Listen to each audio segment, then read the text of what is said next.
existe en Europe des territoires où les hommes ont conservé leur mode de vie ancestral. En Laponie, dans le Grand Nord, les Samis sont éleveurs de rennes depuis des millénaires. Ils pratiquent également la pêche, la chasse, la cueillette, autant d'activités nourricières que leur offre cette nature sauvage, parsemée de lacs et de forêts. Mais depuis Tchernobyl, bien des choses ont changé.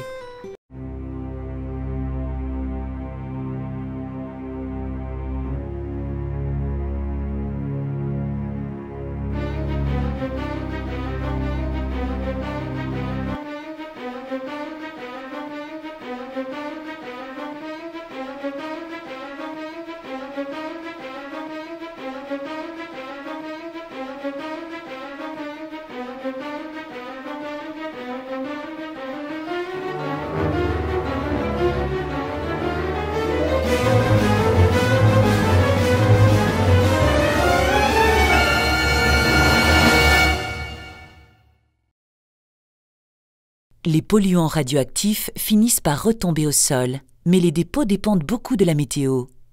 Ils sont relativement faibles par beau temps, mais lorsqu'il pleut,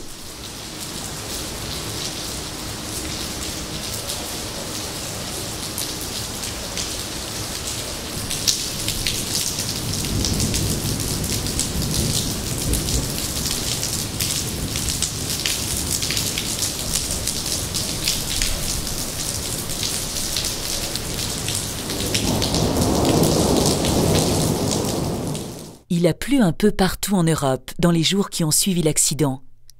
La carte des dépôts de césium montre bien les taches de contamination qui correspondent aux régions les plus arrosées pendant le passage du nuage. La Norvège est l'un des pays les plus contaminés d'Europe de l'Ouest. Les zones montagneuses sont les plus touchées.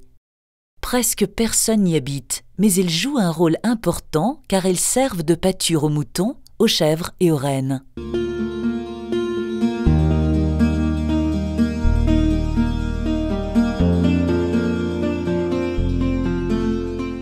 Qui dit contamination de l'environnement, dit contamination de la chaîne alimentaire.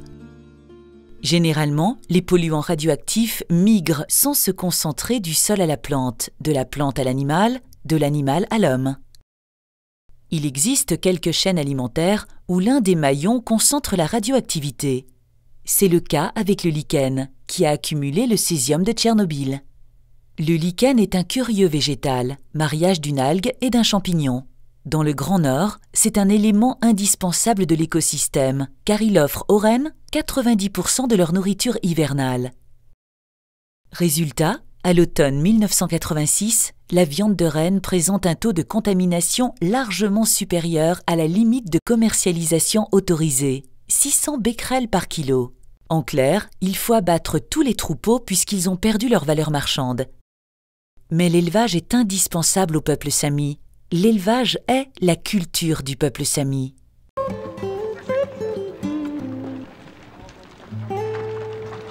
Pour préserver la valeur marchande d'une partie du cheptel, les autorités norvégiennes décident de relever la limite de commercialisation en passant de 600 à 6000 becquerels par kilo.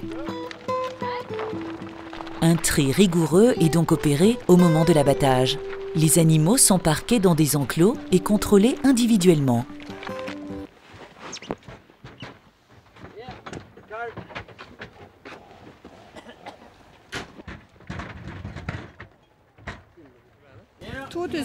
becquerel. 2200 becquerels par kilo. Celui-ci est bon pour l'abattoir. Sa viande sera vendue et consommée.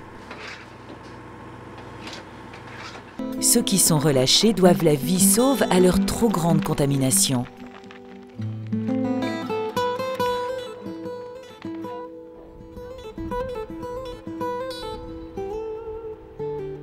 Crue ou grillée, la viande de renne est la nourriture de base des Samis, qui se trouvent confrontés au problème d'une ingestion chronique de radioactivité.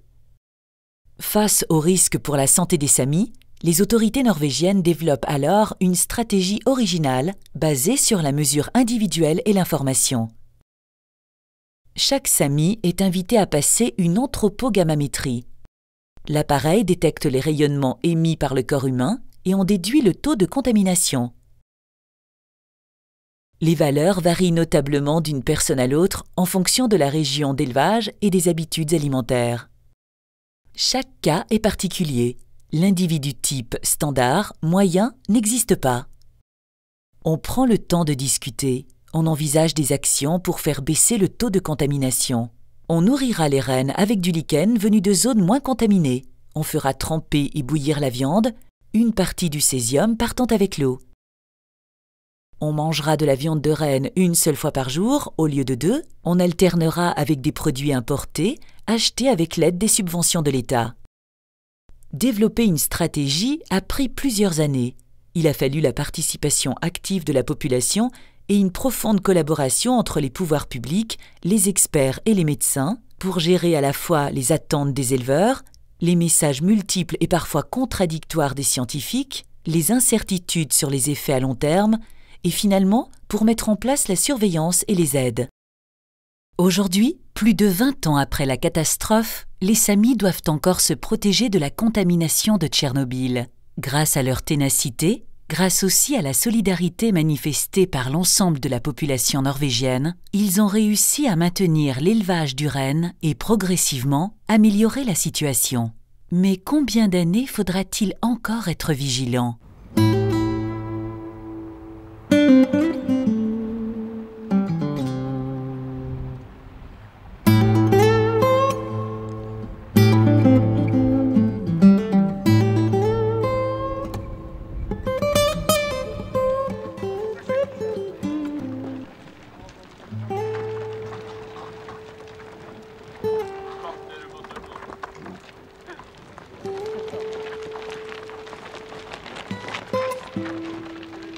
Good.